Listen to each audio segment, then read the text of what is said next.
Coffee with super cops. ಈ ಸಂಚಿಕೆಯ super cops ಆಗ್ನೇಯ ವಿಭಾಗದ ಸೈಬರ್ ಠಾಣೆ ಸಿಬ್ಬಂದಿ.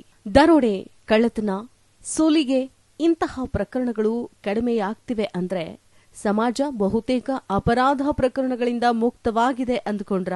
ಇಲ್ಲ, ಮನುಷ್ಯ ಅಪರಾಧಿಕ ಮನೋಭಾವದಿಂದ ಮುಕ್ತವಾಗಿಲ್ಲ. ತಂತ್ರಜ್ಞಾನ ಬೆಳೆದಂತೆಲ್ಲ ಮನುಷ್ಯನ ಅಪರಾಧಿಕ ಮನಸ್ಸು ಅಪರಾಧ ಪ್ರಕರಣಗಳಲ್ಲಿ ತನ್ನ ಭೌತಿಕ ಉಪಸ್ಥಿತಿ ಇಲ್ಲದೆ ಅಪರಾಧ ಪ್ರಕರಣಗಳಲ್ಲಿ ಭಾಗಿಯಾಗ್ತಿದ್ದಾನೆ. ಅದಕ್ಕೆ ಅತ್ಯುತ್ತಮ ಉದಾಹರಣೆ ಸೈಬರ್ ಕ್ರೈಮ್. ತನ್ನ ಗುರುತನ್ನ ಅಂದ್ರೆ ಐಡೆಂಟಿಟಿಯನ್ನ ಮುಚ್ಚಿಟ್ಟು ಅಪರಾಧ ಪ್ರಕರಣಗಳಲ್ಲಿ ಭಾಗಿಯಾಗ್ತಾ ಇದ್ದಾನೆ.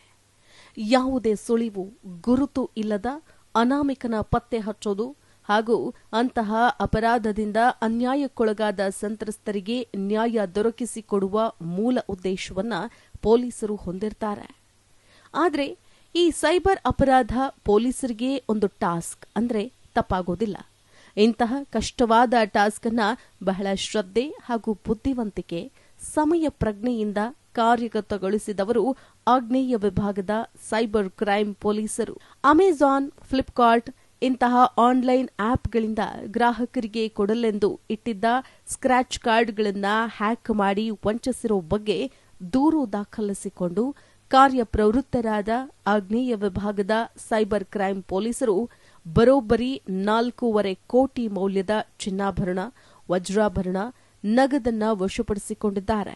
ಸೈಬರ್ ಕ್ರೈಮ್ ಬಗ್ಗೆಯೇ ದೂರು ದಾಖಲಿಸಲು ಮೀನಾಮೇಷ ಎಣಿಸುವ, ನಮ್ಮ ವಂಚನೆಯ ಹಣ ವಾಪಸ್ ಬರೋದಿಲ್ಲ ಅನ್ನೋ ಸಂಶಯ ಹೊಂದಿದ್ದವರಿಗೆ ಆಗ್ನೇಯ ವಿಭಾಗದ ಪೊಲೀಸರು ಉತ್ತರ ಕೊಟ್ಟಿದ್ದಾರೆ.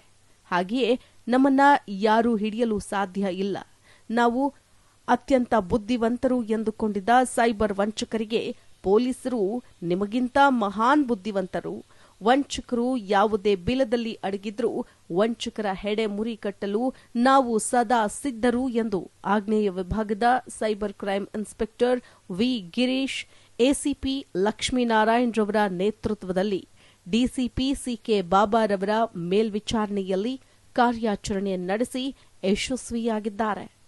ಸಿಬ್ಬಂದಿಗಳಾದ ಪಿಎಸ್ಐ ಸಂಗನಬಸಪ್ಪ, ಪಿಎಸ್ಐ ಪ್ರವೀಣ್ ಹಾಗೂ ಸಿಬ್ಬಂದಿಗಳ ಕಾರ್ಯಕ್ಕೆ ಡಿಸಿಪಿ ಶ್ಲಾಘನೆ ವ್ಯಕ್ತಪಡಿಸಿ ಪ್ರಶಂಸನಾ ಪತ್ರ ನೀಡಿ ಗೌರವಿಸಿದ್ದಾರೆ.